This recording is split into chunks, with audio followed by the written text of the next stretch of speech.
Alright guys, स्वागत है आपका इस वीडियो में। तो यहाँ पे हमें एपिसोड की शुरुआत में फिर से आकी का सीन दिखाया जाता है, जो कि यहाँ पे भाई सेल में एंटर करता है और उसके सामने इधर फ्यूचर डेविल होता है, जो कि भाई सामने आता है और बार बार ये बोलने लग जाता है कि भविष्य का ही राज है, भविष्य का ही राज है। तो वो आकी से भी बोलता है कि भाई तुम भी बोलो, तुम क्यों चुप हो। तो आकी यहाँ पे उसको इग्नोर करता है और कहता है कि मैं तुमसे एक कॉन्ट्रैक्ट करने के लिए इधर आया हूँ और मुझे बताओ उसके बदले तुम्हें क्या चाहिए होगा।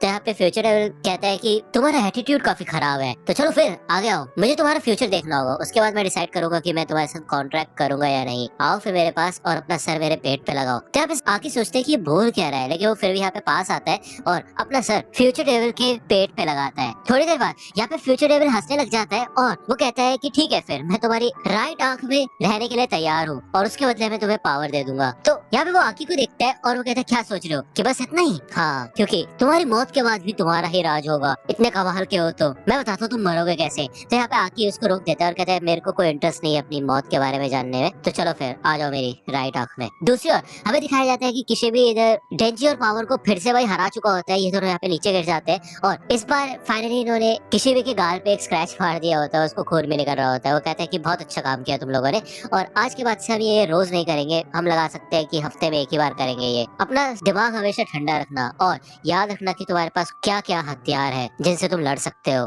कल हम एक लाइव कॉम्बैट ट्रेनिंग करने वाले हैं और स्नेक डेविल वुमेन और कटाना मैन के ऊपर हमला करेंगे। डिवीजन 4 के सारे मेंबर्स उधर होंगे और अगर हम हार गए तो डिवीजन डिसॉल्व हो जाएगा, जिसके बाद डेंजी और पावर को भी डिस्पोज कर दिया जाएगा और ये काम मुझे सौंपा गया है। डेंजी कहते हैं कि अच्छा ऐसा है क्या, ठीक है फिर वहाँ पे मैं सबकी वाट लगा दूंगा और मैं तुम्हारी जान बख्श दूंगा, क्योंकि तुम्हारी वजह से मैं इतना ज्यादा ताकतवर बन पाया हूँ। आगे चल के इधर किसी भी माकेबा से मिलता है और माकेबा उससे ये कहती है कि तुम्हें डेंजी और पावर को ट्रेन करने में कोई प्रॉब्लम तो नहीं हो रही ना, बस उन्हें ऐसे ही ट्रेन करते रहना। तो किसी भी कहता है कि यार मैं तो इनसे अभी थक चुका हूँ। पहले जब मैं कुत्तों को ट्रेन किया करता था तो वो आगे चल के मर जाते थे, जिस वजह से मैं काफी शराब पीता था। मुझे ऐसा लगता था कि अगर मैं अपने टॉयज रखूंगा तो उस केस में ऐसा नहीं होगा, लेकिन एज के साथ साथ मैं उनसे भी अटैच होने लग गया। वैसे बताओ मेरे को, ये जो अटैक हम सबके ऊपर हुआ था, ऐसा तो नहीं है कि पब्लिक सेफ्टी को इसके बारे में पता नहीं था? क्यों माकेबा, क्या तुम इसके बारे में कुछ जानती हो? वो यहाँ पे यही कहता है कि मेरे को तुम्हारे प्लान से कोई लेना देना नहीं है, फिर चाहे मेरे कितने भी कुत्ते मर जाए, लेकिन उसके बदले इंसानियत का फायदा होना चाहिए।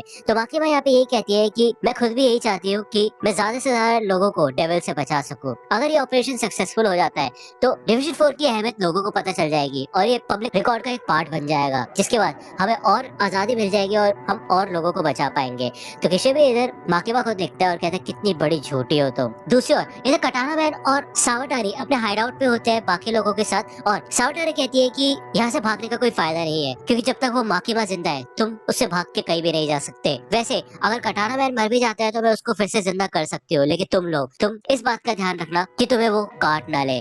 तो ये लोग पूछते कि क्या भाई क्या काट ना ले। तो कटाना मैन बताता है कि मेरे ग्रैंडफादर ने हमारे लिए एक सबसे खतरनाक और सीक्रेट वेपन छोड़ा है, ज़ॉम्बी की आर्मी, उन लोगों की जो कि कर्ज में डूबे हुए थे। दूसरी ओर हमें यटारो का सीन दिखाया जाता है और वो यही कहता है कि मैंने सुना है कि आकी तुम गन डेविल के पीछे हो। क्या तुम्हें सच में ऐसा लगता है कि तुम उसको हरा सकते हो? क्योंकि उस दिन तो तुम बिल्कुल भी नहीं लड़ पाए थे और हार गए थे, और वो इतनी ज्यादा ताकतवर भी नहीं है वो लड़की जिसने सबकी बैंड बजा दी थी। वैसे मैंने भी पब्लिक सेफ्टी को गन डेविल की वजह से ही ज्वाइन किया था, लेकिन इसका मतलब ये नहीं है कि मैं उसको जान से मारना चाहता हूँ, क्योंकि ये नामुमकिन है, ऐसा हो ही नहीं सकता। मुझे काफी गुस्सा आता है तुम्हें देख के कि तुम वैसे तो इतने ज्यादा कमजोर हो और तुम्हारे सपने इतने बड़े बड़े हैं, लेकिन यहाँ पे आके को कोई घंटा फर्क नहीं पड़ता कि लोग क्या सोचते हैं क्या बोलते हैं। और वो ये कहता है कि ठीक है फिर जो तुम सोच रहे हो सोचते रहो और आराम से बैठ के देखो, अगर मैं आगे चल के कभी मर जाता हूँ तो तुम मेरे ऊपर हंस सकते हो, और क्या ही बोलो अब मैं। यहाँ पे ये लोग आकी को पब्लिक सेफ्टी के बाहर छोड़ देते हैं और युटारो इधर आकी को एक ड्रिंक देता है और कहता है कि भले मेरे को तुमसे काफी चिढ़ है, लेकिन फिर भी मैं तुम्हारे साथ हूँ और चाहता हूँ कि तुम आगे बढ़ो। और हाँ, मैं तुम्हें एक एडवाइस देना चाहता हूँ कि स्पेशल डिवीजन में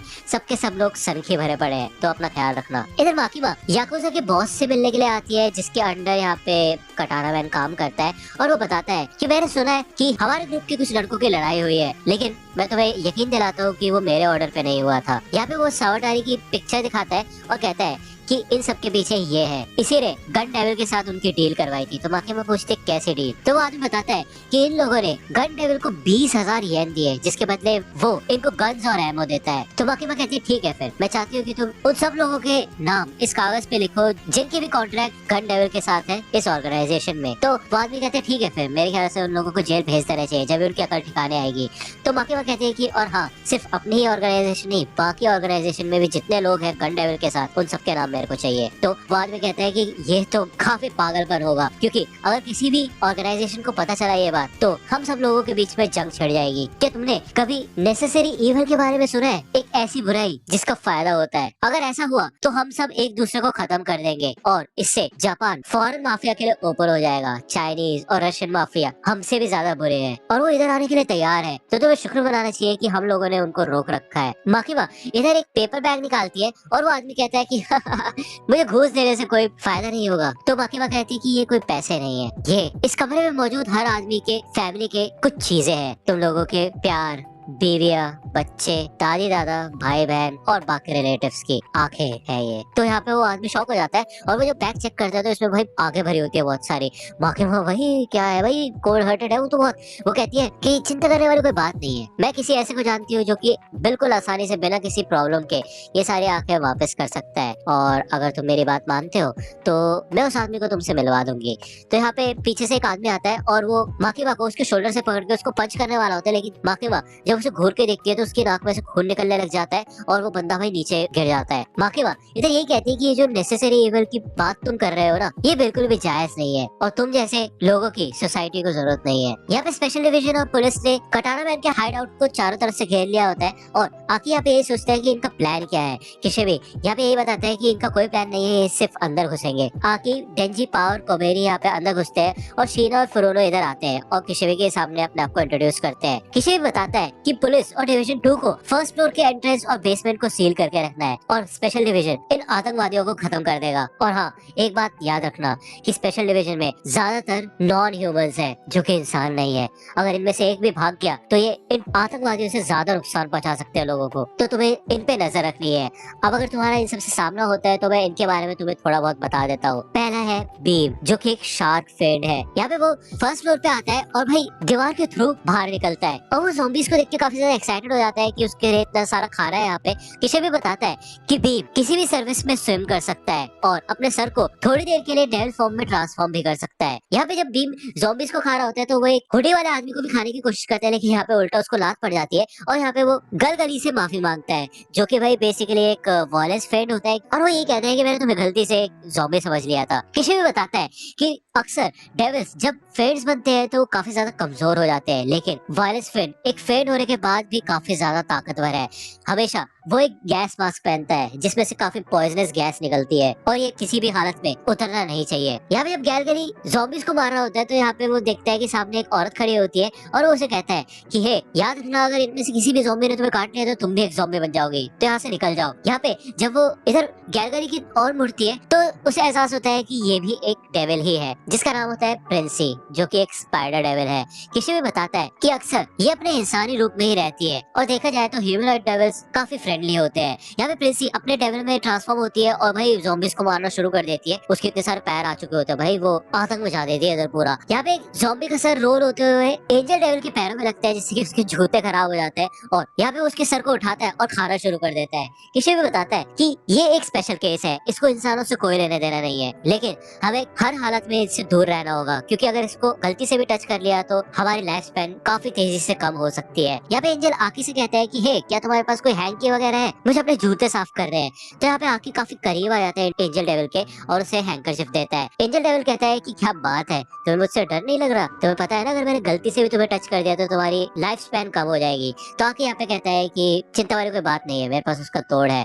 तो बेसिकली यार शायद कर्स डेविल की वजह से ऐसा है कि कर्स डेविल अगर आकी की एज कम कर सकता है स्वॉर्ड के यूज करने पे, तो बेसिकली उसके पास राइट है कि वो उसकी एज के ऊपर पूरा कंट्रोल रखे और कोई और डेविल उसके एज को नुकसान ना पहुंचा पाए, क्योंकि वो सारे के सारे साल भाई कर्स डेविल डिजर्व करता है, उसने अपने घेरे में ले रखे हैं। अब यार जो भी हो, वैसे देखा जाए तो कर्स डेविल काफी खतरनाक डेविल है। आप कमेंट सेक्शन में बताना आपको क्या लगता है, मतलब अलग ही लेवल है। यहाँ पे तभी पीछे से एक आदमी आता है और वो आकी के ऊपर शूट करता है, लेकिन एंजल डेविल अपने विंग से उसको बचा लेता है। आकी यहाँ पे भागता हो जाता है और उस आदमी को नॉकआउट कर देता है और एंजल से कहता है कि चलो फिर इस आदमी को बाहर लेके चलो। तो एंजल यहाँ पे काफी चिढ़ जाता है कि उसको ये ऑर्डर क्या सोच के दे रहा है, लेकिन वो यही सोचता है कि यार लड़ने से तो अच्छा ही है। आके इधर डेंजी, पावर और कोवेरी से कहता है कि ये फ्रेंड्स इन zombies को संभाल लेंगे, हम चल के कटाना मैन और सावटारी को ढूंढते हैं। तो रेंजी कहता है कि लेकिन हमें पता तो है ना कि वो है कहाँ पे, तुम्हें पता है? तो आकी कहता है कि इसी वजह से हम स्प्लिट होंगे। इधर आकी फोर्थ फ्लोर पे जाता है और जब वो आगे बढ़ता है तो पीछे से एक कमरे में से एक आदमी भागता हुआ बाहर निकलता है और उसके ऊपर शूट करने की कोशिश करता है, लेकिन आकी उसको डॉज करके जल्दी से आगे आके उसको नॉकआउट कर देता है। तभी पीछे से 4 और लोग निकल के आ जाते हैं और ये लोग आकी के ऊपर अपनी गन पॉइंट कर लेते हैं। यहाँ पे आकी लड़ने के लिए तैयार होता है, लेकिन एक के बाद एक करके इनकी नाक में से खून निकलने लग जाता है और ये सबके सब नीचे गिर जाते हैं। जिसके बाद हमें माकिमा का सीन दिखाया जाता है और मोस्ट प्रोबेबली ये माकिमा का ही काम है, क्योंकि आप पहले भी देख चुके हो कि ऐसा हुआ है ना। यहाँ पे आकी आगे बढ़ता रहता है और आगे चल के उसको सावटारी दिखती है। वो कहता है कि चलो फिर चुपचाप मेरे साथ चलो। तो सावटारी इधर डायरेक्टली स्नेक डेविल को बुला देती है और कहती है कि बाहर निकालो उसको। तभी भाई यहाँ पे सामने हमें दिखाया जाता है कि घोस्ट डेविल होता है और सावटारी इधर घोस्ट डेविल को आकी को मारने का ऑर्डर देती है। इधर घोस्ट डेविल और आकी लड़ना शुरू कर देते हैं और आकी उसके हाथों को बहुत तेजी से काटना शुरू कर देता है फ्यूचर डेविल की पावर से, क्योंकि फ्यूचर डेविल की पावर से वो थोड़ी हद तक फ्यूचर में देख सकता है, तो उसको घोस्ट डेविल के मूव्स पता चल जाते हैं। जिसके बाद वो आसानी से घोस्ट डेविल के सारे हाथों को काटना शुरू कर देता है, लेकिन एंड में आके भाई घोस्ट डेविल ही जीतता है क्योंकि उसके इतने सारे हाथ है और वो उसको गर्दन से पकड़ लेता है। और सावटारी इधर घोस्ट डेविल से ये कहती है कि इसको जान से मार डालो और गला घोट दो इसका। तो बेसिकली यार वैसे देखा जाए तो हिमेनो ने इधर घोस्ट डेविल के साथ एक कॉन्ट्रैक्ट कर रखा था, जिसके बाद हिमेनो गायब हो चुकी थी। आपको याद ही होगा लास्ट कुछ एपिसोड्स में मुझे ऐसा लग रहा था कि यार अगर आकी हिमेनो का जिक्र करता है तो शायद घोस्ट डेविल को कुछ याद आए और कुछ हो सकता है। बट यार मैं भी क्या सोच रहा हूँ यार, वो एक डेविल है तो उसको इंसानों से कुछ खास फर्क नहीं पड़ता। कॉन्ट्रैक्ट एक कॉन्ट्रैक्ट होता है, ये अपना कॉन्ट्रैक्ट नहीं तोड़ सकते हैं डेविल्स भी, ना ही इंसान तोड़ सकते हैं। ये सब तो हमको पता ही चल चुका है ना। तो यार आज की वीडियो के लिए इतना ही रखते हैं ना, और यार नेक्स्ट एपिसोड आएगा भाई नेक्स्ट वेडनेसडे, ठीक है ना यार, हर वेडनेसडे आता है एपिसोड। कुछ लोग आज की वीडियो के लिए सिर्फ इतना ही। आई होप कि आपको ये वीडियो पसंद आई होगी। अगर आपको ये वीडियो पसंद आई हो तो प्लीज लाइक कीजिए, अपने दोस्तों के साथ शेयर कीजिए और मेरे चैनल को सब्सक्राइब करना मत भूलेगा। और अगर आप मुझे कांटेक्ट करना चाहते हैं तो आप मुझे इंस्टाग्राम पे कांटेक्ट कर सकते हैं। मेरे पेज की लिंक आपको डिस्क्रिप्शन में मिल जाएगी। मिलता हूं आपसे अगले वीडियो में, तब तक के लिए गुड बाय।